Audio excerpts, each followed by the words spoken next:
La sala quedó en silencio cuando el joven levantó la mirada, y en ese instante algo cambió en el aire, como si una verdad invisible hubiera comenzado a empujar desde las sombras. Nadie lo notó al principio, pero sus ojos tenían una calma que no pertenecía a alguien derrotado, sino a alguien que estaba esperando el momento exacto para hablar. El juez golpeó la mesa con un gesto cansado, molesto por lo que consideraba una pérdida de tiempo, y cada sonido del mazo resonó como un recordatorio del poder que creía tener sobre todos en aquel recinto. El joven apenas pestañeó, sus manos quietas sobre la mesa respirando lento, como si escuchara un ritmo que el resto no podía oír.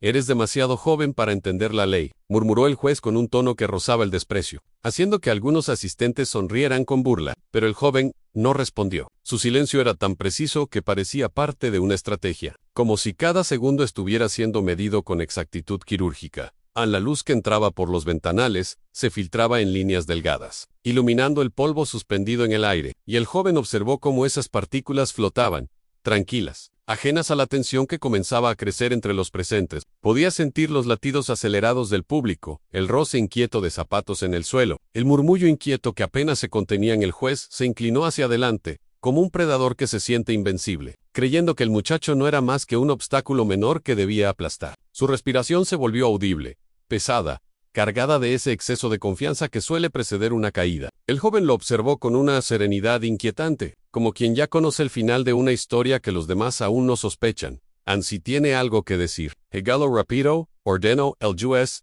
marcando cada sílaba como si estuviera hablando con alguien intelectualmente inferior. El muchacho tomó aire, moviendo apenas los dedos, sintiendo la madera bajo sus manos, la temperatura fría del micrófono, el murmullo del público, aguardando algo que aún no podía definir. La acusación contra él era grave, fabricada con precisión por personas que confiaban en que su silencio y su edad serían su ruina, pero él conocía cada línea del expediente, cada contradicción, cada huella dejada por el descuido de quienes lo querían ver destruido. Y mientras todos lo subestimaban, él ensamblaba mentalmente un rompecabezas que llevaba semanas armando en secreto en el juez. Notando que el muchacho seguía sin hablar, soltó una carcajada breve, seca, cargada de superioridad. Ese sonido recorrió la sala como un golpe, haciendo que algunos asistentes apartaran la mirada, pero el joven siguió inmóvil, procesando cada detalle, incluso la forma en que el juez había reído. Para él, nada era insignificante. Cuando finalmente levantó la voz, lo hizo con una suavidad que obligó a todos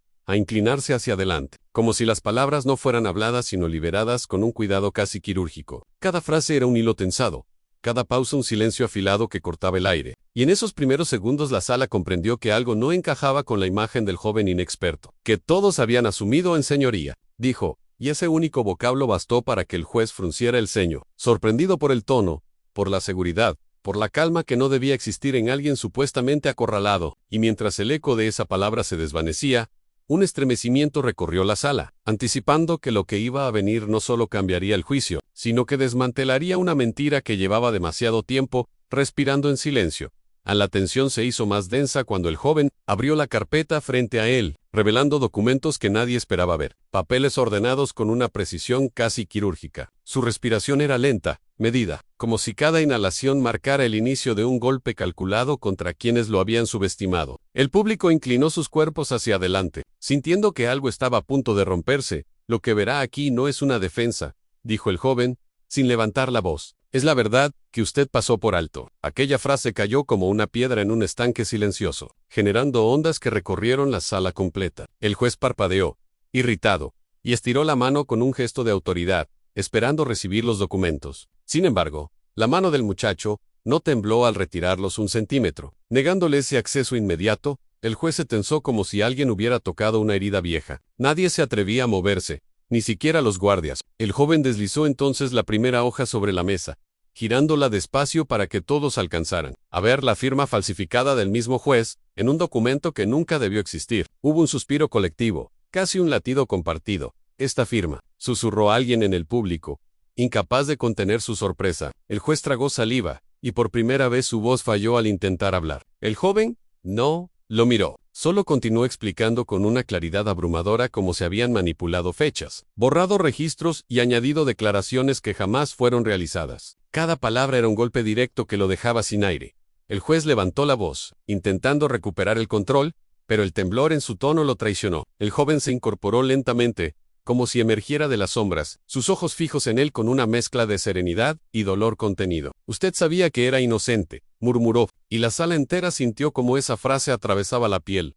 La confesión indirecta quedó suspendida en el aire, sostenida por un silencio tan intenso que parecía aplastar los pulmones. El joven dio un paso hacia adelante, mostrando la última hoja, la prueba que demostraba que alguien había intentado borrar su solicitud para defenderse a sí mismo. Yo solo tenía 18 años, y aún así, usted creyó que podía aplastarme sin que nadie lo notara. El juez retrocedió, su rostro desmoronándose en un gesto que mezclaba miedo con una vergüenza que llevaba años evitando. La sala empezó a murmurar, los asistentes alzando los teléfonos, los reporteros tomando notas frenéticamente, y aún así el joven permanecía inmóvil, como un faro en medio del caos. Iluminando la verdad con una calma devastadora, los guardias recibieron la orden silenciosa de detener al juez. Cuando uno de los supervisores legales finalmente comprendió la magnitud de lo que estaba ocurriendo, mientras lo esposaban, el juez bajó la mirada, como si el peso de sus propios actos hubiera caído finalmente sobre sus hombros. El joven observó todo sin levantar la voz, sin gestos de victoria, solo con una tristeza profunda por todo lo que había tenido que vivir.